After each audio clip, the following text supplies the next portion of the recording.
নমস্কার বন্ধুরা। একবার বৃন্দাবন ধামে এক ভক্ত স্বামী প্রেমানন্দকে জানালেন যে স্বামীজি, বারবার আমার জীবনে বিপত্তি আসছে, বারবার আমার জীবনে দুর্ঘটনা ঘটছে, তো কেন এমনটা ঘটছে আর ঈশ্বর কি চান তা আপনি আমাদেরকে পরিষ্কার করে দেন। তো এই প্রশ্নের উত্তরে স্বামীজি ভক্তকে কি জানিয়েছিলেন তা আমরা আজকের ভিডিওতে জানব। তো চলুন কমেন্টে রাধে রাধে লিখে আজকের ভিডিওটা শুরু করা যাক। উত্তরে স্বামীজি ভক্তকে জানালেন যে একটা কথা সবসময় মনে রাখবে, আমরা সকলেই ঈশ্বরের সৃষ্টি, ঈশ্বরের সন্তান। তাই ঈশ্বর আমাদের সঙ্গে যা কিছু ঘটান তা আমাদের মঙ্গলের জন্যই ঘটান। আজ আমরা হয়তো ঈশ্বরের পরিকল্পনাকে বুঝতে পারি না, কিন্তু পরবর্তীকালে এর সুদূর প্রসারী প্রভাব যখন আমাদের সামনে বেরিয়ে আসে, তখন আমাদের মনে হয় যে হ্যাঁ, ঈশ্বর আমাদের ভালোর জন্যই এমনটা করেছিলেন। তাই যত বড়ই খারাপ সময় আসুক না কেন, ঈশ্বরের উপর ভরসা রাখতে হবে। আর এটা সবসময় মাথায় রাখতে হবে যে ঈশ্বর যা করছেন আমাদের ভালোর জন্য, আমাদের মঙ্গলের জন্যই করছেন। তো চলো তোমাদের একটা গল্পের মাধ্যমে এটা পরিষ্কার করে দেই। একবার এক গ্রামে এক কৃষক বসবাস করত, যার একটি চাষের ঘোড়া ছিল। একদিন দেখা গেল হঠাৎ করে সেই ঘোড়াটি জঙ্গলে পালিয়ে গেছে।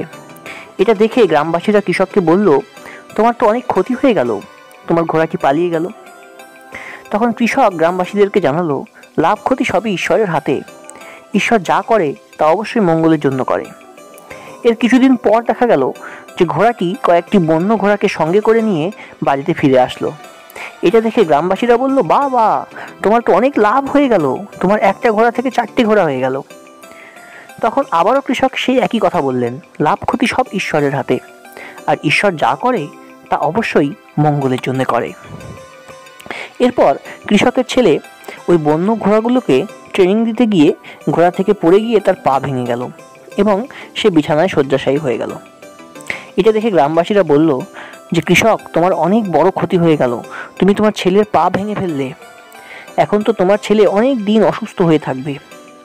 এটা দেখে আবার কৃষক সে একই কথা বলল যে লাভ ক্ষতি তা অবশ্যই ঈশ্বরের হাতে, আর ঈশ্বর যা করে অবশ্যই তা মঙ্গলের জন্য করে।